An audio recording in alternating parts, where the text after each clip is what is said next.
All right, welcome back, friends. We're here for another episode of the Shelly Panzarella Show, and I'm extremely excited about this because the gentleman that we're about to talk to is one of my dear friends, and I always say that, but truly, he's like one of my dearest friends.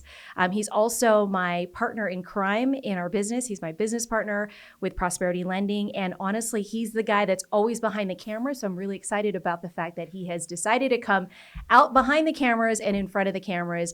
Please join me in welcoming the man, the myth, the legend, the man of faith, Jared Penn. Welcome, dude. How are you? How was that? Yeah, no, that was good. And you called it. If it wasn't for you, I would not be in front of the camera right now. Well, let's just start off with that. With that, well, period, right? Because I think even our journey together, it's been something that you always say, well, if we never went out to lunch that day, I don't know what life would have looked like.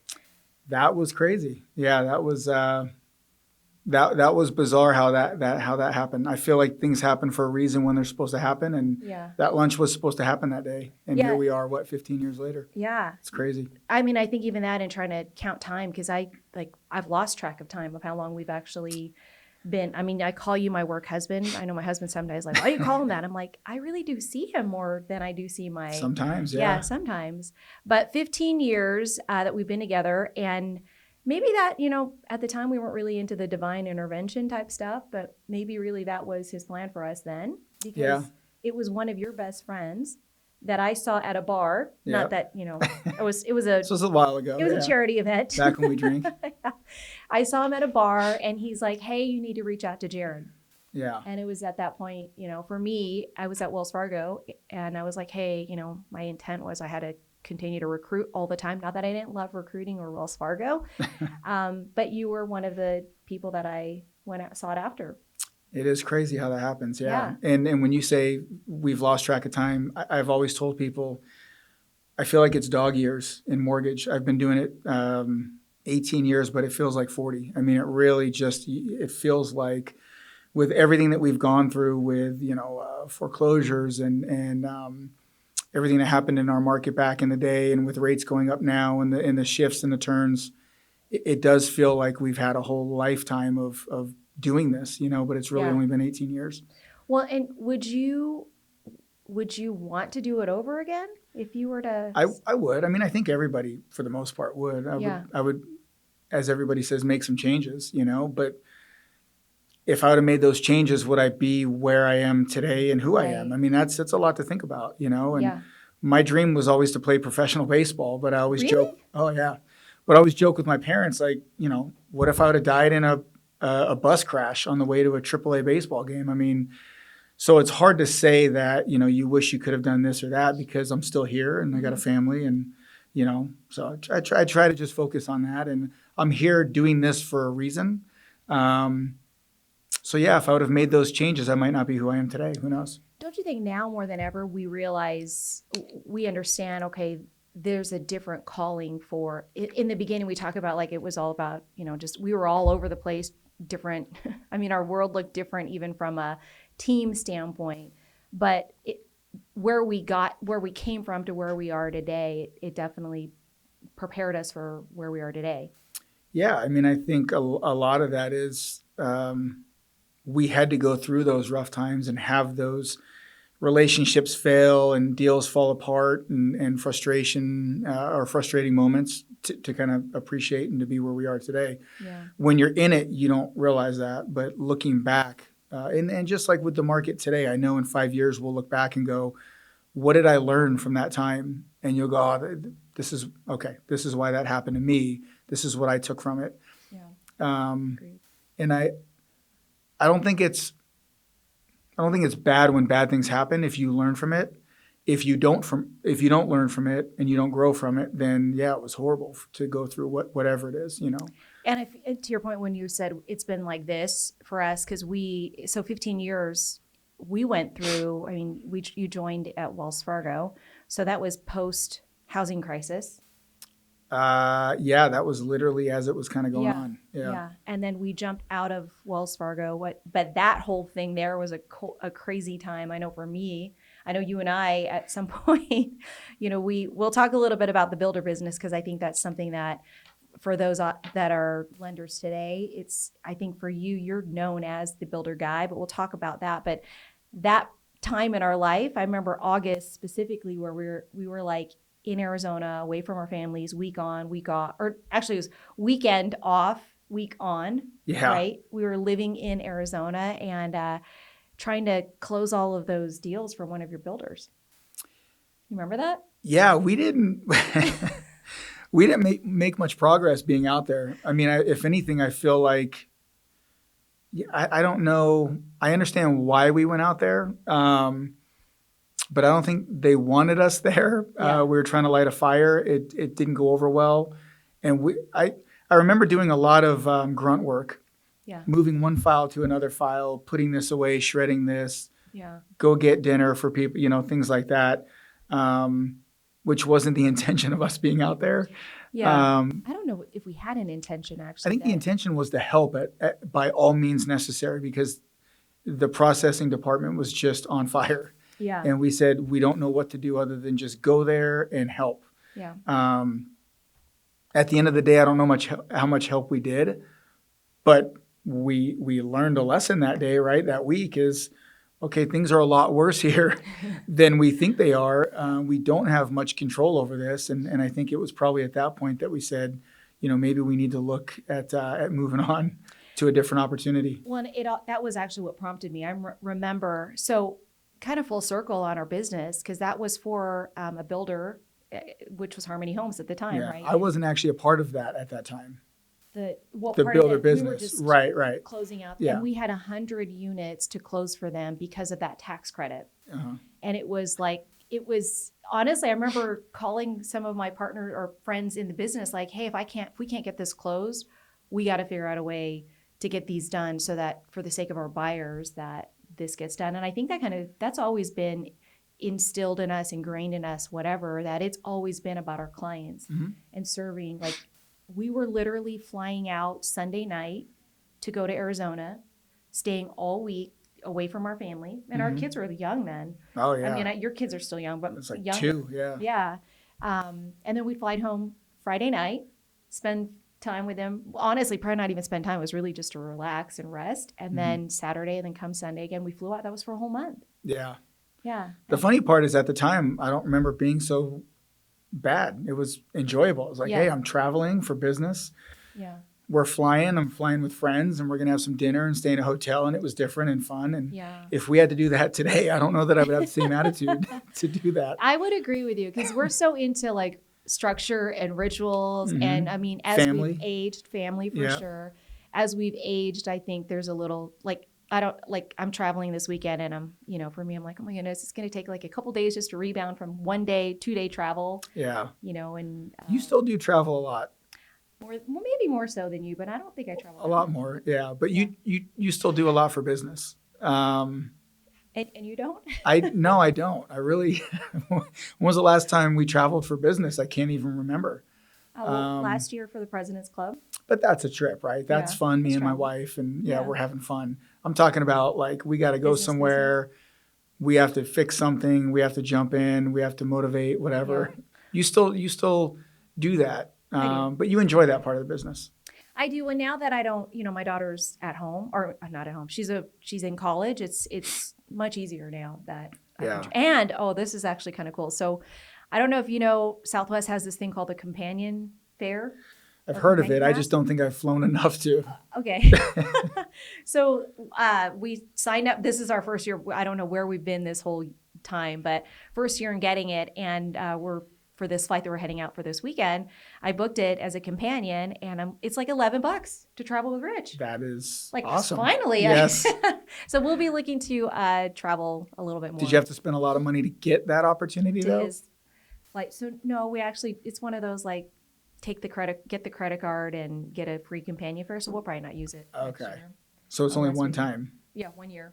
1 year. Yeah. So he can fly with you all year. No, I can fly with him. I'm the Okay. companion. Believe it or not, I know.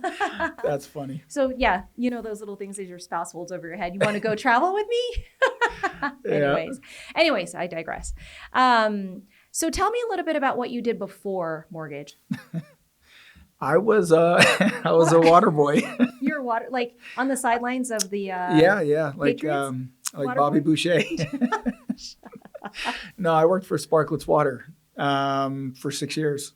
Wow. That's what my older brother did, and he was kind of like my my mentor growing up. And whatever Jeremy did, that's what I wanted to do. And so he was at Sparklets, and so I kind of followed him and got into the business. And then what prompted you to get out of the business? Somebody at Sparklets that I used to be friends with. Is he the friend that Yeah, told me? that you met. Yeah. Okay. So he worked there, and he had jumped over into mortgage. Some of the Sparklets guys had gone into mortgage, and he had gone over there, and he said, "Hey, this is at the time he said this is really easy compared to what we had to do with Sparklets. It's not so easy anymore. But at the time, you could fog a mirror and get a mortgage. Yeah. So true. So he said, yeah, the pay is higher. And we had recently gone through some changes at Sparklets too, where they kind of capped our pay, and we were working harder for less money, and ownership had changed, and some of the older guys had left, and it just wasn't fun anymore. And I knew it was kind of time to go. So that friend that we were talking about got me into mortgage. Wow. And what did you learn from being a water boy? How to run a business. Really? Yeah, we were responsible for selling more water. We were responsible for collecting payments from the borrowers. We were the borrowers. I say borrowers from the clients. If they didn't pay their bill, we were responsible for collections and having to go get the equipment out of their house. Wow. Door-to-door sales. I mean, we had our own little mini business on our route, and so it taught me a lot of that. I didn't know that. I thought you were literally just dropping off, picking up water. Yeah, I wish that's all we had to do. Yeah. That was the easiest part of the job, is just dropping off the water and leaving. Really? Yeah, they'd fill us for 8 hours a day, and in your 20s, you're running around hustling. We'd get it done in 3 or 4 hours and go meet up and have a 2-hour lunch, or as we called, crash the gates, go home early, watch the baseball games after work. So, so you could, true like business owner then, right? Because you can kind of make up your own schedule as long as the clients are taken care of. Yeah, they had a rule. I think it was 2:30. You couldn't come back before 2:30. Oh, really? And the funny thing is, I remember being out sometimes at 3:30 or 4 and being absolutely out of my mind, so upset that I was there that late. And then, coming into mortgages, you're working sometimes 6, 7, 8 o'clock at night, Saturdays, Sundays. It's pretty funny how easy we had it just having to work until 2:30 or 3 o'clock. Wow. Well, there were some times in our mortgage world where we would leave at noon, and we'd call it, when we used to have, what was it? Frosty Fridays. Yeah. Frosty That used Fridays. to be a thing where we'd have time on our Fridays, and we'd go and enjoy some time out at a bar. Yeah. I mean, mortgage has changed a lot. There was a time where, we could cut out during the day and go have some food or go do some stuff and come back and handle what you needed to do, or shut down early, go have some drinks and things like that. But it's a little bit harder now than it used to be. And we've changed too, right? With our diets and things that we're doing health-wise, I can't imagine even trying to eat a buffalo chicken pizza right now with a 20-ounce beer. I'd probably make myself sick for days. So. Well, and I know back then we could metabolize it probably a little bit better than. Yeah, that's true. In our 20s, 30s.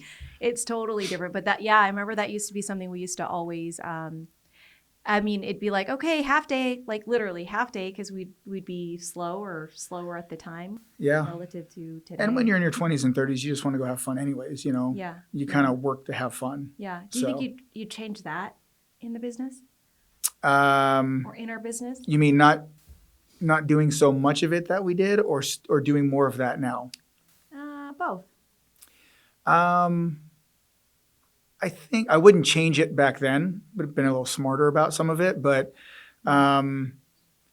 if we did do something like that now, I think the idea of what I think is fun would change. I can't see myself right now at 3 o'clock going to a bar and eating and drinking like that and thinking that was fun. Yeah.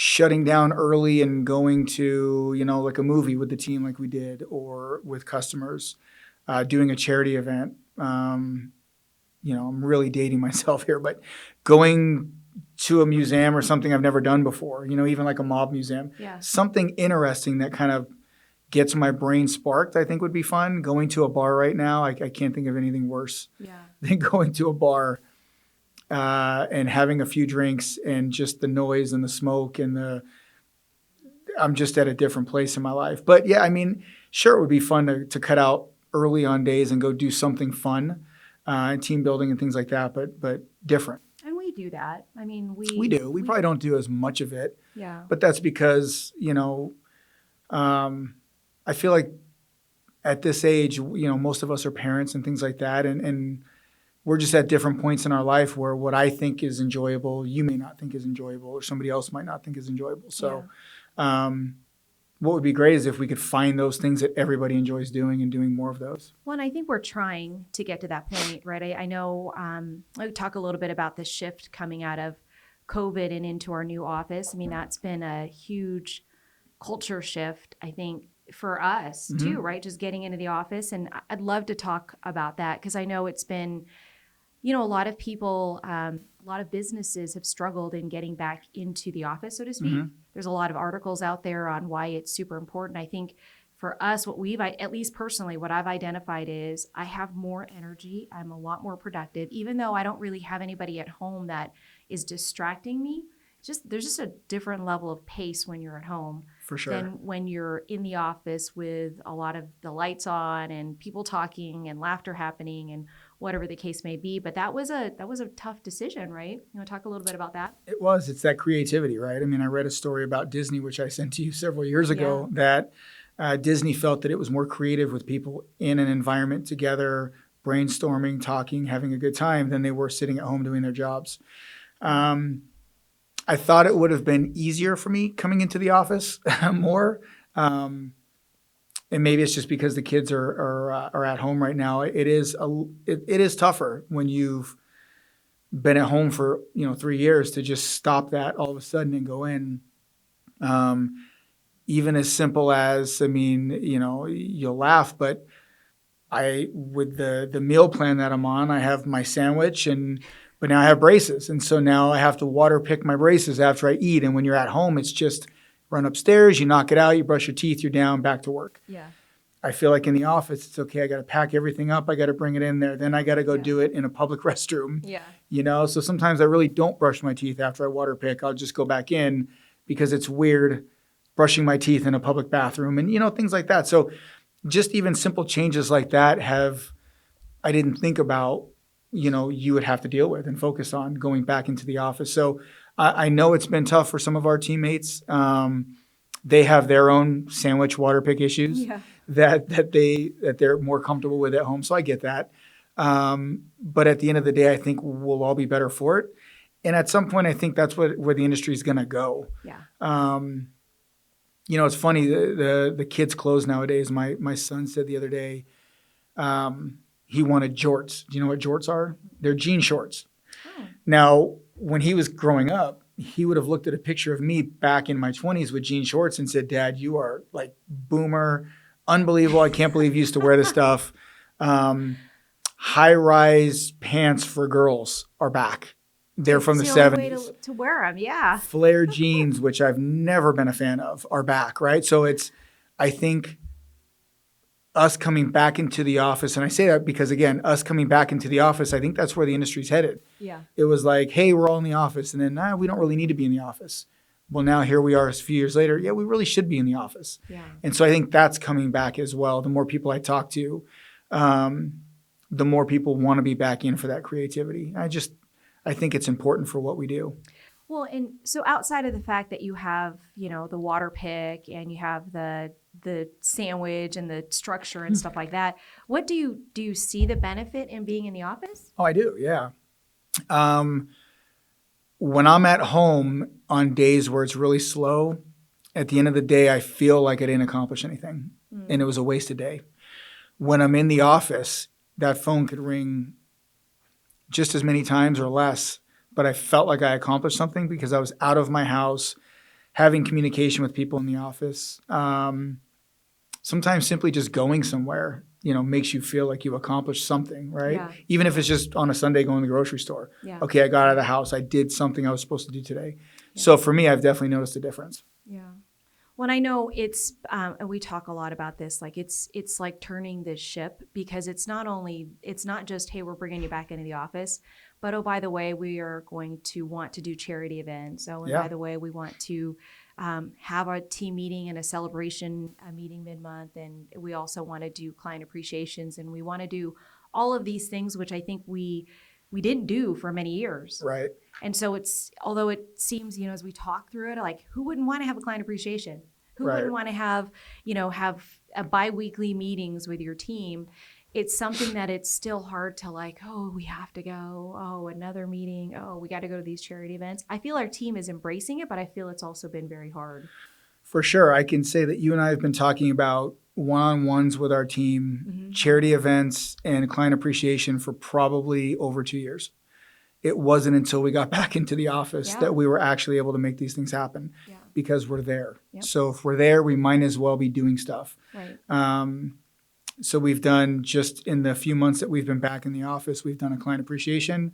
We've done a charity event. There's another one scheduled, and we've done probably 3 one-on-ones with each one of our employees. Yeah. And that's just since the beginning of the year. So that alone is a huge success, I think. I agree. And I think that's the leadership aspect for you and I, right? It's that we have to kind of stay consistent in what we've set what we've said we are going to do, what we've set out to do, which is that. You know, and I honestly, I mean, even with the one-on-ones, didn't really, I'm like, okay, this is kind of cool, whatever. But I really do enjoy them because it's not just an opportunity for you and I to talk about here's what we've got going on. It's really for them also to kind of express what's going on in their lives. For sure. And that's helping us to kind of, in a different way, where we used to go and hang out, at Frosty Fridays. Maybe that was the way that we used to connect.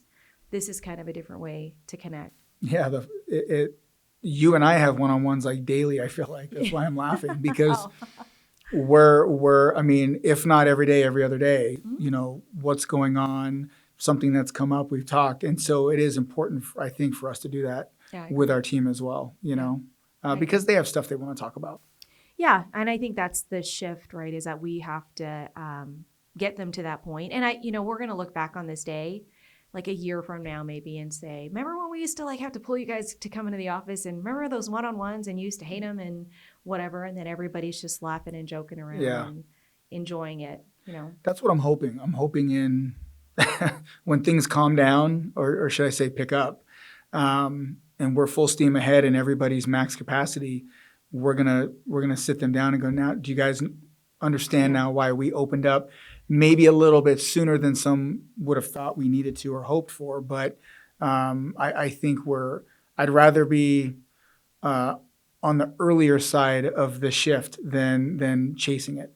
I would agree. And that's actually a really good point. I don't think people realize like that was a big leap of faith for us. Well, people like all our peers in the industry are like cutting back, moving back home full time. And we're like, hey guys, we're opening an office and now we're bringing you guys all in and we're hiring a marketing director. Yep. All of these big moves.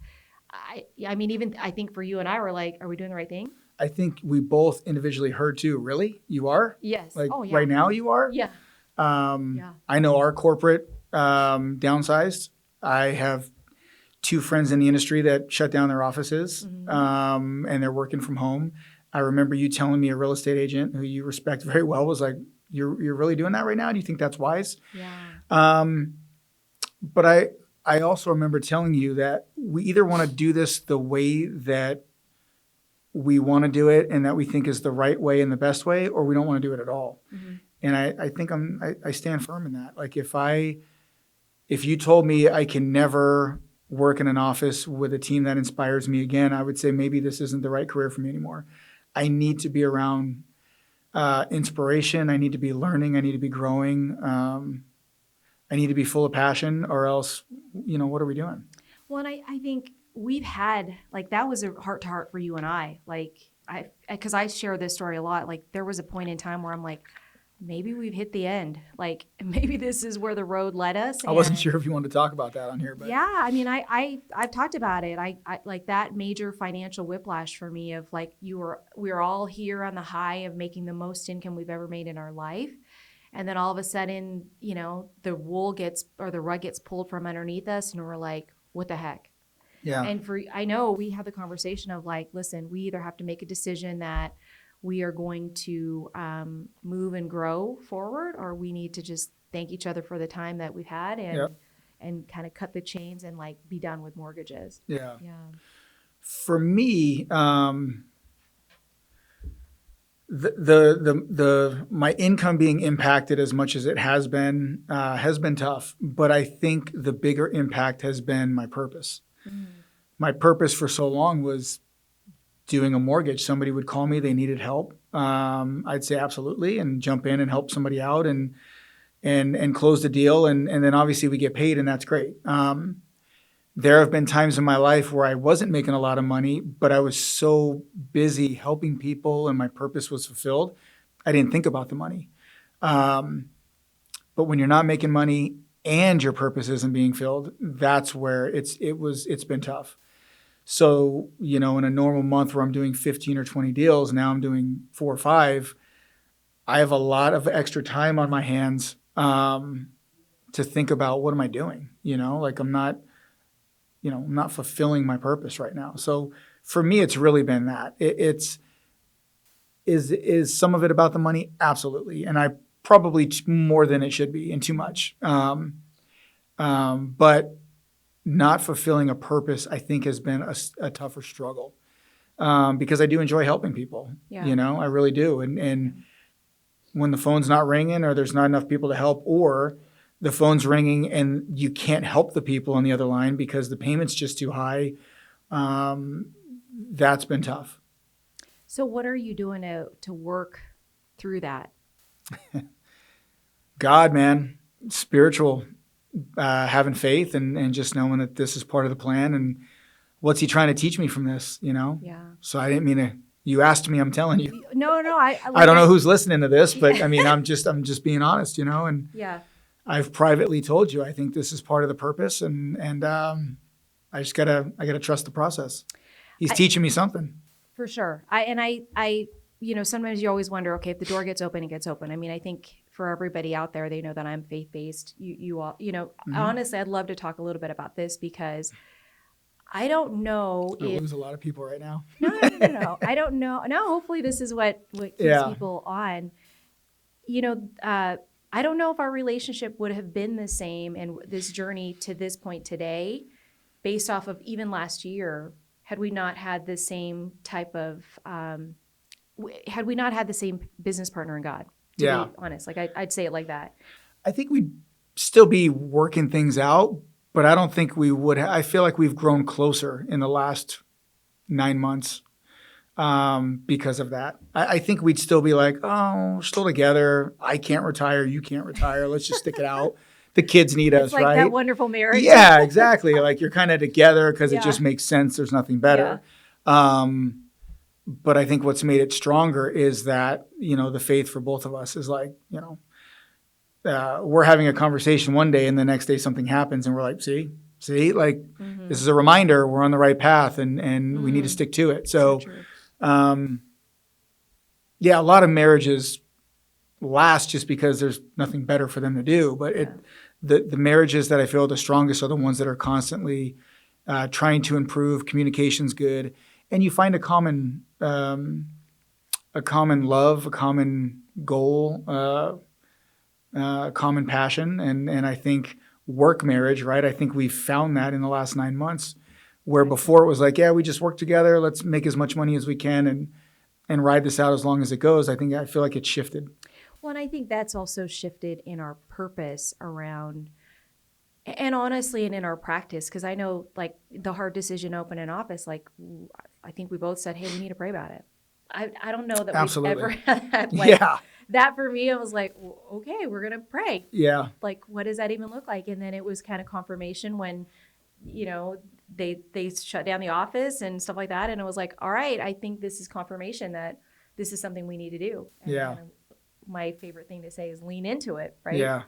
But I would say that this, for me, it's been refreshing because it's a different type of conversation. It's still business. For sure. We still talk about mortgages. We still talk about stuff that happens, and we still, whatever, our daily lives are going on. But there's definitely a different foundation around what we're doing today.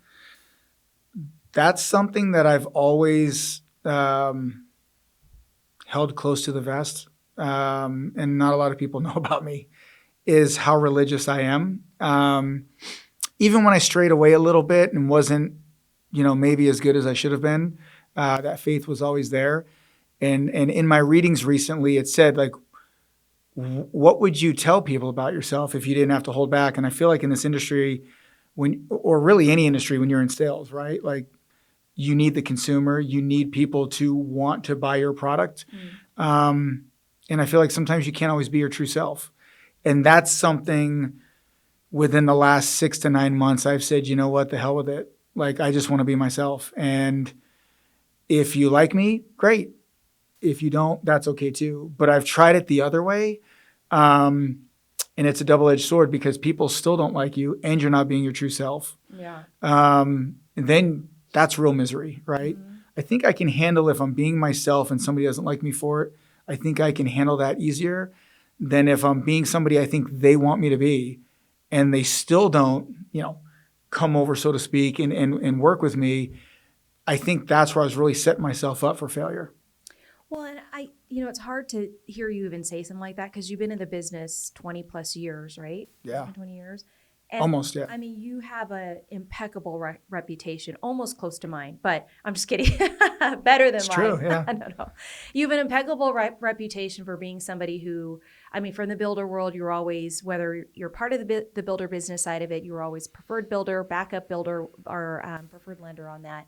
And that, to me, I think speaks to just how you perform, how you kind of set us up to perform. I follow a lot of the things that you set up in your business.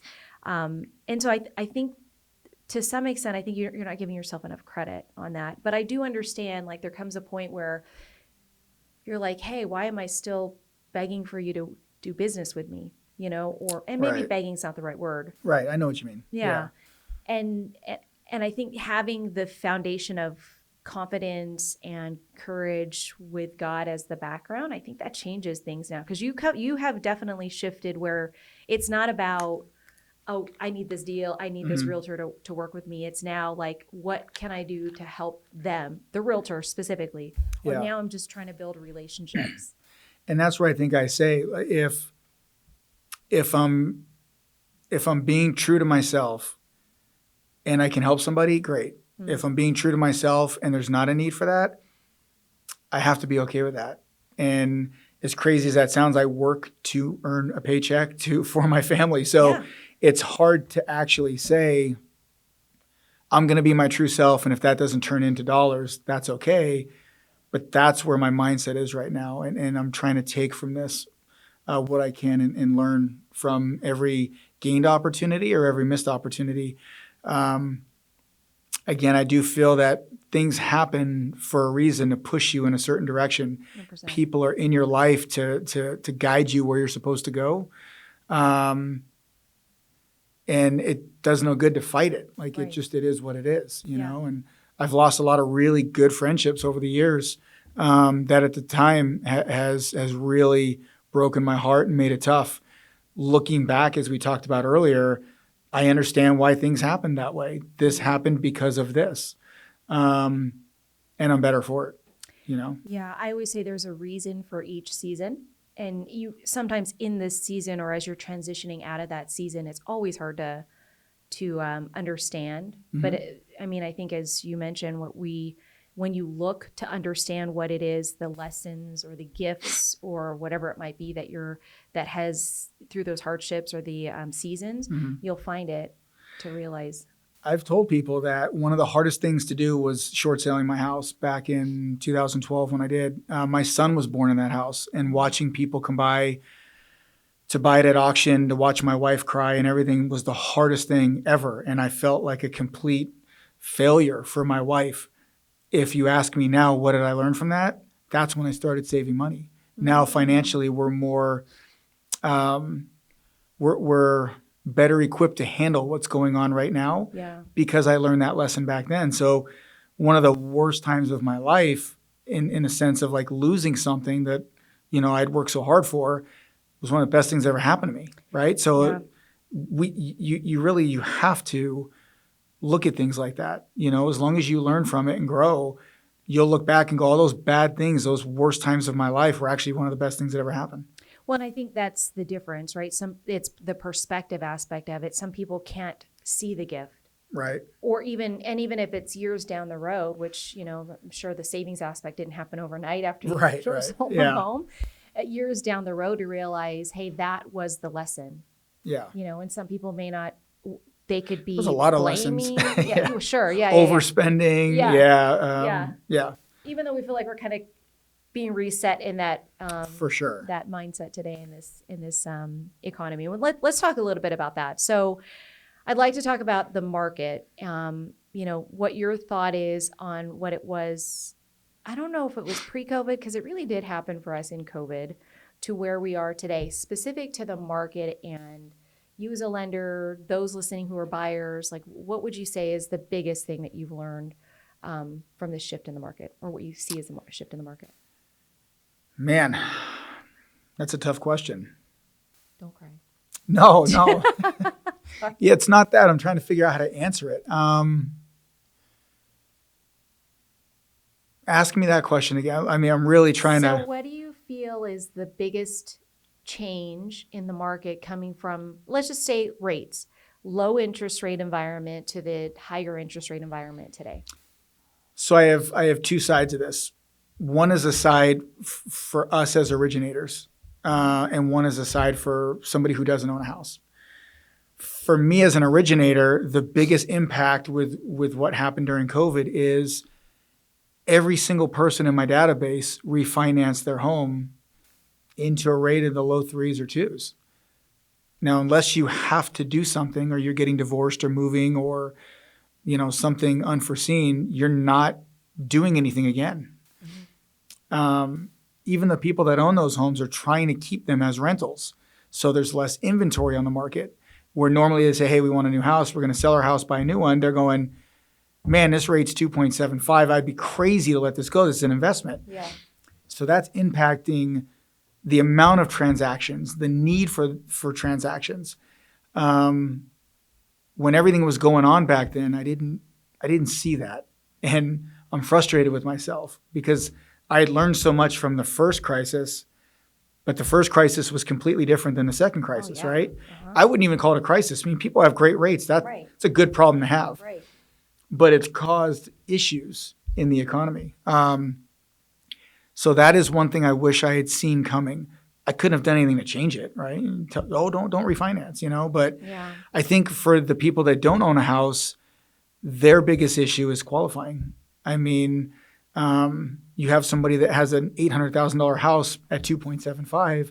Their payment is similar to somebody buying a $350,000 house right now at 7.5%. Yeah. And they don't make the same amount of money. I mean, there's a huge income gap there. So I think that's been the biggest problem. Is there's still a desire, there's still a need, there's a qualification problem, and there are times where you can get somebody qualified and they're going, there is absolutely no way I can make that payment. So you're dealing with that as well. It's both. Yeah. And what would you say? I mean, I know you're not a politician and you're not running for office yet, but what would you say would be the best way to solve that? Is it lower rates, do you think?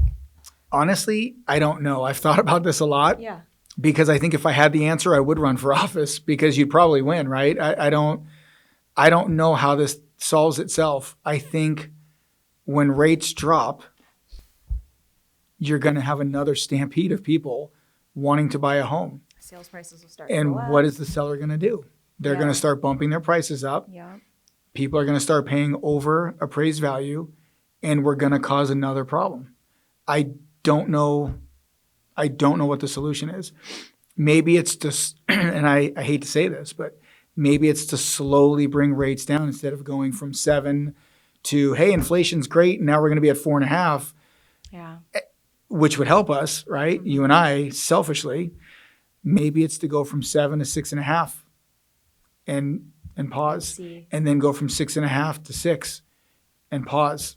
And then, slowly bring it down. Yeah. Because I think if it drops fast, like it did during COVID, and I understand why it had to, look what happened. Yeah. Yeah, it's exactly. As we're talking about, we have to learn from our previous mistakes. It's not a problem if we can learn from it. And so somebody listening right now with an economics degree might go, this guy's an idiot. He has no idea what he's talking about. And I would agree. I don't know what the right answer is. That would be my only suggestion, is to go slow, because if they drop fast, we're going to have another stampede. Prices are going to go up. People are going to start overpaying for homes again. And if there ever is a market correction, you're going to have more people upside down in their houses. Then you'll see the '08 crisis again. Maybe not as bad, but yes, there would be a problem. Yeah. So what are your thoughts on like a 40-year term? Do you think lowering the payment makes the affordability factor better, but extending the term? Possibly. Yeah. I mean, that wouldn't, I don't see that hurting. I don't see people getting in over their head. It's not like we offer a 40-year term and investors come out of the woodworks. I don't think that. So I think that something like that could help for sure. Yeah. Absolutely. Well, and it's fixed. So it's not like an arm or a temporary buy down.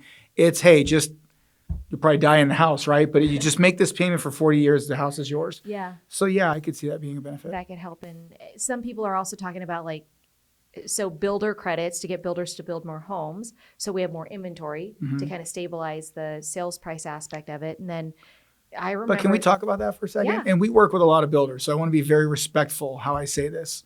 So I'll say this wouldn't be any builder that we work with, right? But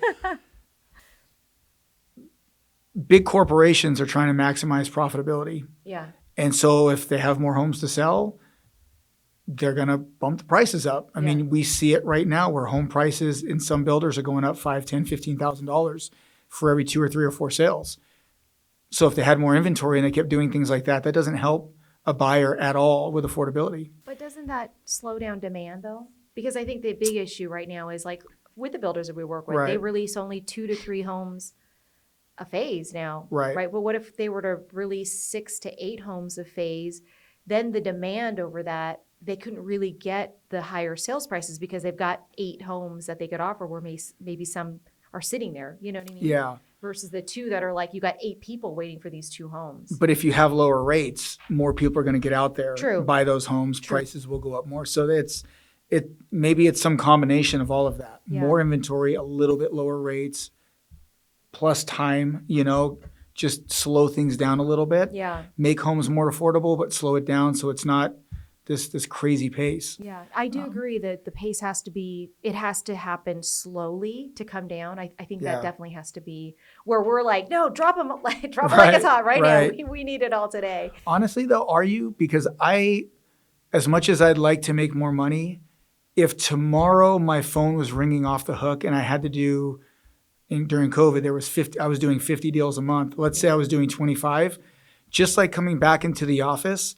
I don't know that I would mentally be able to handle going from 5 deals a month to 25 deals a month if the light switch turned on like that. So again, it goes back to what if you went from 5 to 7 and 7 to 9, 9 to 12. It would give companies time to staff up. It would give people, trying to think of the phrase, more time to kind of get back into the office, get comfortable with that pace again. I don't see any negative effect with doing things slower to get back to a normal market, whether it's a consumer paying what the house is worth, builders and sellers still making a good profit, loan officers and realtors still getting compensated well, but not having things go bananas where realtors are stressed out, lenders are stressed out, buyers are overpaying for houses. I don't think that serves anybody well. Jared, I think you could run for office. I'd vote for you based on what you just I don't know how to get there, though. I'm just, in my opinion. You could. Well, and I mean, I think this is also like what I love about our relationship because truthfully, I've never thought of it like that. And I think you and I have that great combination around like different thoughts and opinions, and yet we still are aligned under one common goal for us. But that I agree. Like now that you've mentioned, I'm like, that is right. Because even yesterday when I felt I was back to back because we had fallouts coming in and appointments and I mean, even personal appointments, like a dentist appointment, I'm like, I'm maxed out. Yeah. And I look at my calendar, I'm like, no, I'm not. Like what's happening right now? But it was so back to back and created by myself, but I couldn't see myself having the 10, 20 deals, 15 deals or whatever just dropped on my lap. Because we were talking about 2. Absolutely. You know, And if you're doing 20 loans, you're doing 40 applications. 100. Yeah. So Right. imagine you're doing 40 applications, Yeah. closing 20 of those Yeah. overnight. Yeah. Or in the next 2 weeks, you'd go, oh my gosh. And what would we say to each other? Hey, great problem to have. We need to figure this out. Exactly. But Totally. yeah, so in my mind, slowing things down, Yeah. I think helps everybody. Yeah, I agree. Realtors, lenders, sellers, buyers, just let's slow things down a little bit. Well, and that would be one of the greatest lessons I think that we saw from COVID, right? It's really to transition slowly into this shift. It can happen. It should Yeah. happen. But I agree with you on that. So let's shift more on the real estate side. So the NAR settlement, I know it doesn't necessarily impact us, but Yeah. what are you hearing? What are your thoughts on that on the lending side? What I'm hearing is, again, what I'm hearing is I don't think is reality. So I'm going to tell you what I'm hearing and then what I think, right? Okay. What I'm hearing is realtors are trying to find ways to compensate for their loss of income because their income is going to be impacted. Do you think that? I don't think it will be. Okay. What I think is going to happen is the cream will rise to the top. I think the very good realtors that have a great name in this town, that are very, very strong, have a good client base, are going to go, hey, this is why I'm worth my 3%, and this is what you're going to get from me for my 3%. And the ones that are part-time realtors, don't do a lot of business, don't really have a lot of clients, they're the ones who are going to come in and do it for 1.5. But I can tell you, as somebody who's worked with realtors for over 18 years, there is a big difference between realtors that can justify earning their paycheck and realtors that cannot. Whether it's the relationships that they have, the people that they know, the doors that they can open. If I were selling my house, I'd want a real estate agent who knows everybody in town. Everybody wants to know my realtor. He's going to do everything he can to sell me my house. He's not going to tell me what I want to hear. He's going to tell me what I need to know. And there are going to be realtors that are looking for ways to make up their commission. But I think some of those realtors, maybe if they just, man, I don't mean for this to sound bad. And I'm not saying any names, right? Because the realtors that I work with are all very, very good. So, but we've had those occasional run-ins with a realtor and you're going, I know a little bit more about the contract than you do, and that shouldn't be the case, right? I think for those people, they should step their games up. Instead of looking for another way of supplementing your income, learn more, educate yourself more, go meet more of your peers, and then sit down with a buyer or a seller and justify why you're worth that 3%. And I think if they do that, their income won't be impacted at all. Okay. I wouldn't mind paying 3% selling my house if I knew that I was getting nothing but the best in that industry from that realtor. Yeah. I'd have no problem with it. So I don't think this impacts the top 5 or 10% of real estate agents. I really don't. When we got our shift with our commissions, several years ago, it was tough figuring it out, but here we are all these years later and we don't even think about it anymore. Right. There are times where I wish I could adjust my comp accordingly to compete with a credit union or something like that. But, it impacts me so little that I really just don't even think about it anymore. Yeah. So, again, my opinion, the best realtors in town, this isn't going to affect them at all. Yeah, well, and I think what we saw through our shift was the cream did rise to the top, right? Mm-hmm. And a lot of people got out of the business because it was harder, not even harder to compete for rate side of it. It was harder to compete in the experience and value aspect of it, where I think that's going to be the same thing for our for the realtors today. Yeah, I agree with you on that. What about on the listing side? Do you think that? I mean, I hear as a lender we need to start spending more time with our listing agents. Do you feel like that's going to be a place that we need to focus on? I mean, it can't hurt. But again, I think most good listing agents are going to go, this is why you want to offer 3%. And it's always negotiable, or 2 or 2.5. And there's always going to be a buyer's realtor. I wouldn't want to go in this market right now and buy a house without representation. Yeah, that's just me. Yeah. And I know enough to be dangerous, but you don't know what's on that other side. They're representing the seller. I want somebody representing me. So we can always do more, right? Of having conversations with listing agents. Hell, we can do more of having better conversations with buyers agents and True. borrowers. True. So I think we need to pick up our game as well as loan originators. But I just don't think, and I could be wrong, this will be as much of an impact as everybody's making it out to be right now, you know, and you got to remember the news channels are for profit, right? Like, yeah, 100%. fear drives ratings. Yes. Logic does not. So the more clicks they can get on scaring people and, oh, this is this big change, the better off they are. But the people in the industry and the people I talk to, I haven't had one realtor call me yet and freak out at all, you know? So I just don't think they're that worried about it. They're going to adapt and figure out what they need to do. Well, and you probably are working with some of the top agents in town. And I think because of where they are and they know this is their career long term, like with everything, right? It shifts and they just have to figure out a way to adapt, you know, and I agree with you. We're fortunate enough to have some of the agents that we have been working with for many years, and this is their career. Yeah. So they're not looking to jump ship or find a side hustle or any of that stuff. They're learning how to navigate through this shift and be better on the, you know, coming out the other side. 100%. I think if you take the top 5 or 10% of realtors in this town, they're not just good realtors. They're very, very, very smart people. Yeah. They are intelligent, some of the smartest people you'll ever meet. They just happen to do real estate. And so they'll figure it out. I mean, if you went to, I think you and I both have trainers. If you went to your trainer and one diet wasn't working, your trainer wouldn't go like, I don't know what to tell you. He'd go, okay, I've been through this before. Yeah. And I have a degree in nutrition or whatever it is. And then you would adjust accordingly. There's multiple ways to do it. And so, again, in talking with some of the top realtors in this town, these guys and girls are very, very sharp, very intelligent. I don't think they're worried at all. Yeah, that's good. What about for somebody new coming into the industry that's a lender that wants to come into the mortgage industry? What would you say to them about coming into the Honestly, I think it's a great time. And and here's why. Old dogs like us, we're used to making a certain income. Yeah. And we've been significantly impacted. Yeah.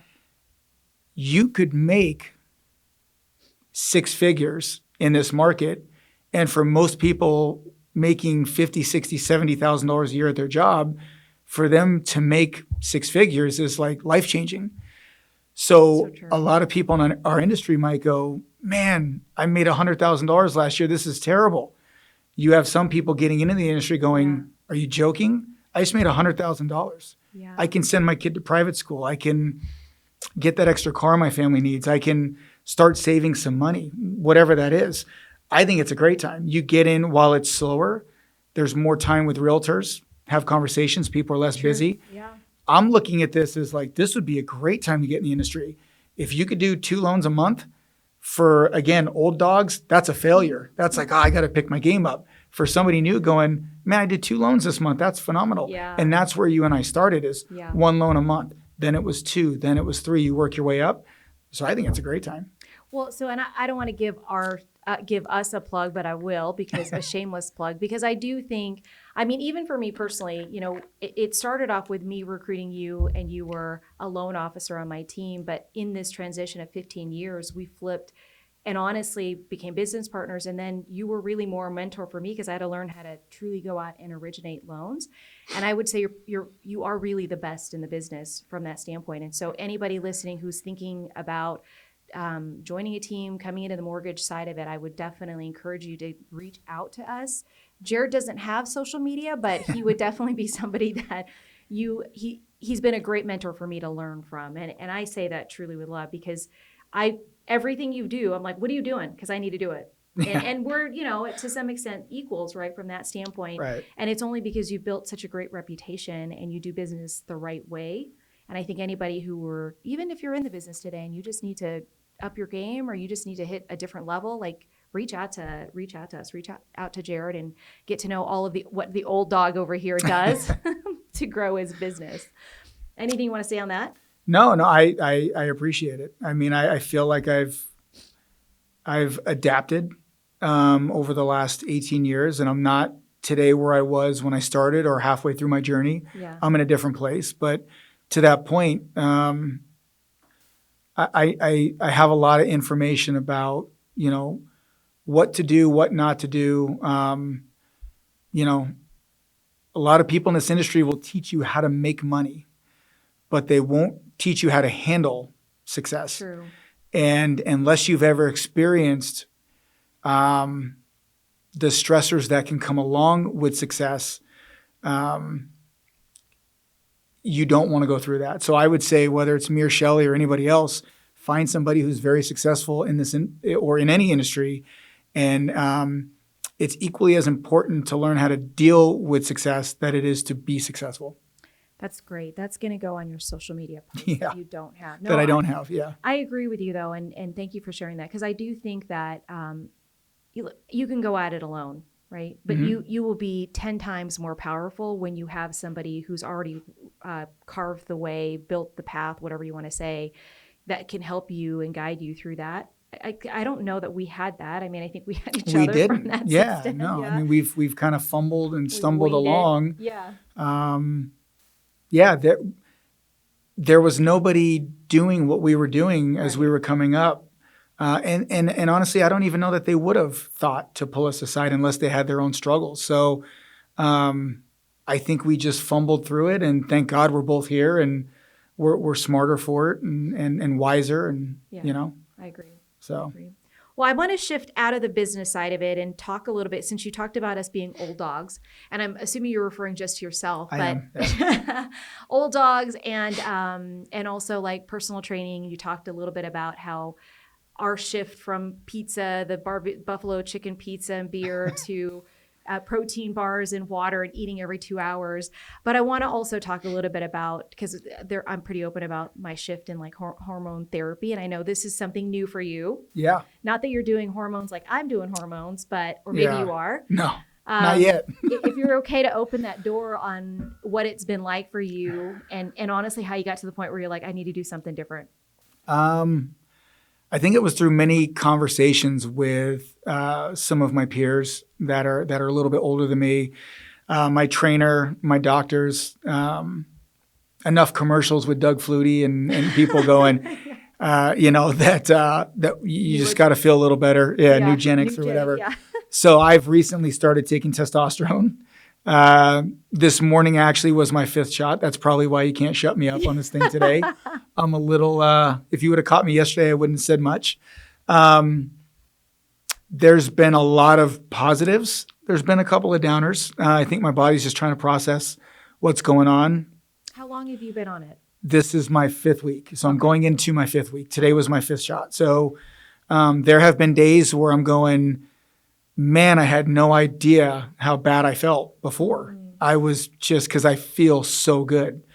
And I'm on a very, very low dose. And there are days where I am emotional. And I've had some other things. I've had a couple of migraines, which, as I'm Googling research, that is a thing with TRT and migraines. Some people have experienced it because our hormone cycles are all over the place. But yeah, so I'm brand new in my journey. I did some more blood work yesterday. We'll see how that turns out. I think it's too early to tell, other than, talk to your doctors if you're thinking about it. Again, there have 70% of the time I feel absolutely phenomenal. And it's just, a lot of people hear testosterone and they instantly go to sexual. And that's not what it is. It is. Or juice. Yeah. Like steroids. You can see clearer. You think clearer. A lot of the brain fog's gone. Yeah. Your overall outlook on life is just, everything's going to be okay. Things are going to work out. I mean, it's just your whole attitude shifts. And even on the down days where you're a little emotional, it's not like you turn depressed. It's just like, oh, I'm a little more sad than I normally am, but you still have a decent outlook on life. My anxiety is like 90% gone. Really? Yes, which I've read up on that too. That's been the best kept secret. Nobody prepared me for the fact that if you're somebody that struggles with anxiety, that it could help. I didn't realize low testosterone could lead to anxiety and affect anxiety. So as I've personally struggled with anxiety over the last several years, I've gotten myself out of it through therapy, but I still struggle with it from time to time. And part of it could have been just as I'm getting older, my testosterone levels are dropping. And so that's been a bonus. I didn't expect that in this process. Yeah. And again, only 5 weeks in, 4.5 weeks in, ask me in 6 months. I don't know. It might change, but that's been a plus. Well, and I was going to ask you, do you feel like you wish you had this, because you're mid-40s now, maybe late 30s or whatever the case is. But I mean, the whole anxiety stuff happened, in your 40s or late 30s, right? In my late 30s, yeah. Yeah, so maybe that could have shifted things. It's easy for me to say yes, but I go back to what we've been talking about the whole time. No, because who knows what would have happened. True. Maybe I needed to go through a lot of this to appreciate feeling good. For sure. To know where I want to be, to where I want to get to. Maybe this is just the time. And I don't mean to bring everything back to, all the purposes and faith and things like that. But that's just where I'm at in my journey right now, is thinking that everything has a time and a place and a reason for happening.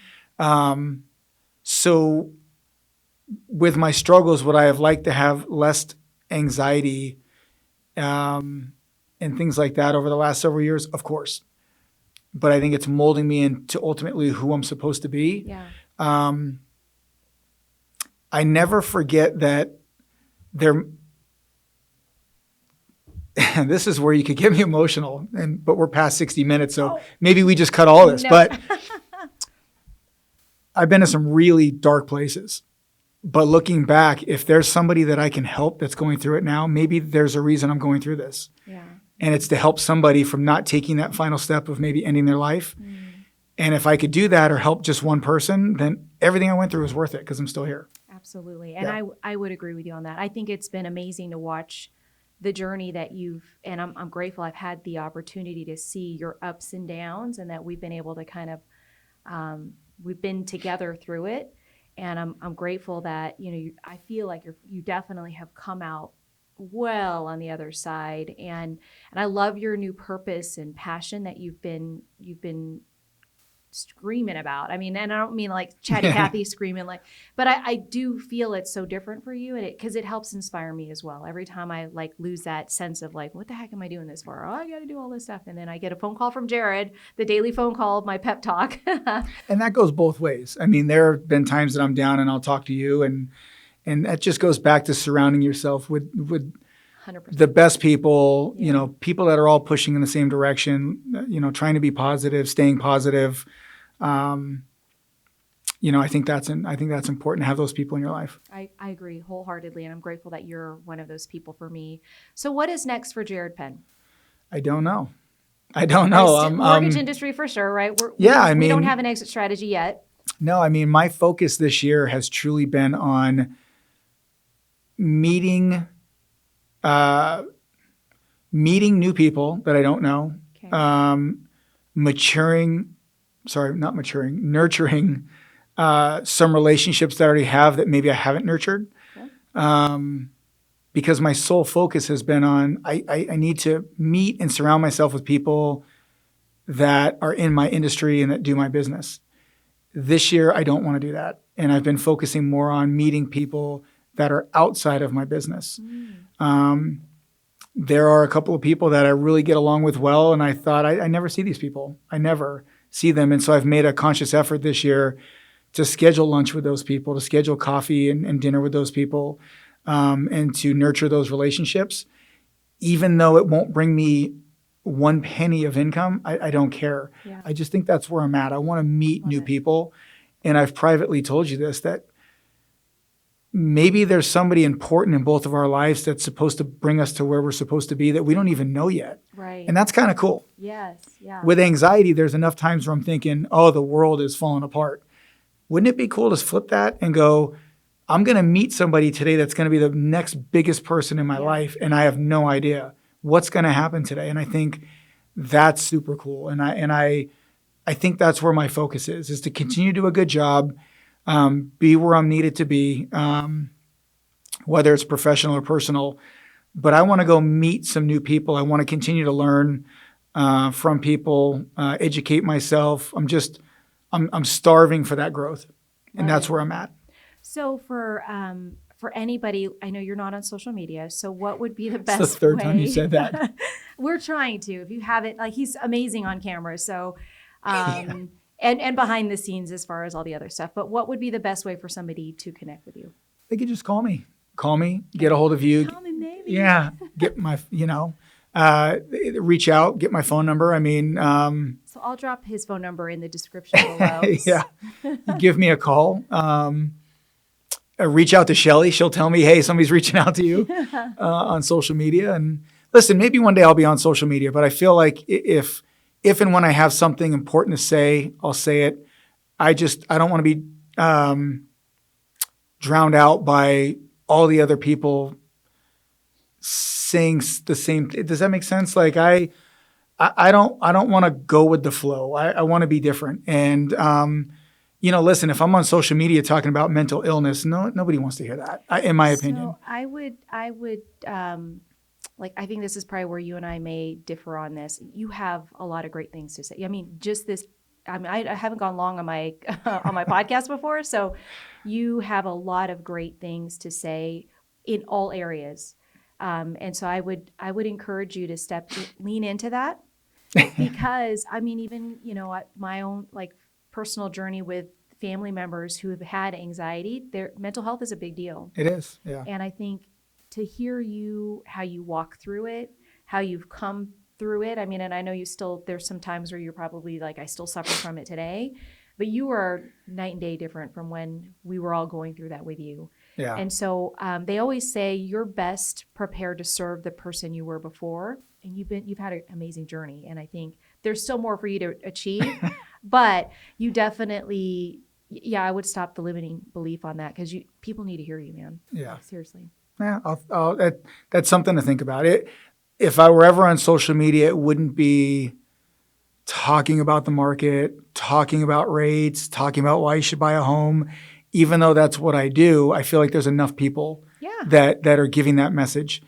It would be truly on how to handle success, how to deal with mental illness, why it's so important to take care of yourself. I mean, I really feel like that's more relatable in every industry than just our industry. So I love my industry. I'm not retiring. I don't want any realtor to hear this and go, I can't work with this guy because he's not passionate about his industry. I am. I love to help people.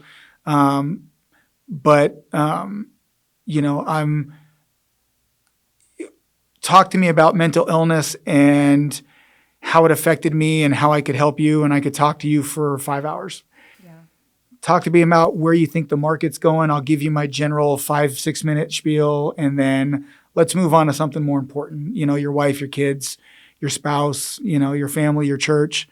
That's what moves the needle for me. So if I could find a platform on that, then, I'd probably do it. If not, I'll probably just continue to just be that way with the closest around me. Well, we do have a new marketing director who could definitely help in that arena. Not that, which we could assign her to that as well, because I do think that the Jared Penn Show is needed for sure. The Jared Penn Show. I appreciate that. Yeah.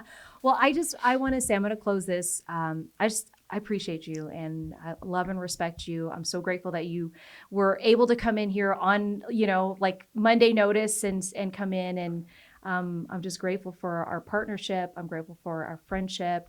I know I'm better because of you in my life, and so I thank you for that. I appreciate that. Yeah. I feel the same way about you. I know you do. And I'm grateful that we're doing this at least for another 5 years is what we've committed to each other. Oh, I thought you meant this podcast. No, we're good. This relationship. Tyler's like, cut. You're yeah, done. Seriously. You're done. Yeah, You're done. Tyler's ready for a bathroom break. We talked about that. It's been 70 minutes. Right. So I appreciate you having me on. I probably wouldn't have done this for anybody else, but you're special to me. You're important. And, there wasn't a whole lot of anxiety coming in here where normally this would have kept me up all night, but it's because, I feel comfortable around you. And if one person listens to this and it helps them, whether it's professional or personal, then it was worth every minute that we're doing. So You helped me through this. You like a couple things that you said. I was actually like, that's actually the right play as far as the rate slowing it down. So I got something from you today, and so I'm thankful good. for that. I appreciate it. Yeah. All right, guys. So we are wrapping up this show. Thank you so much for tuning in to the Shelly Panzarella Show. Make sure that you share this podcast, because if you need to connect with Jared, I will drop all the information below. If you are looking at joining a great mortgage team, also connect with us as well. We'd love to help you, walk through that with you. And then subscribe and click that notification button for the next one. We'll see you on the next round. Bye. See you later.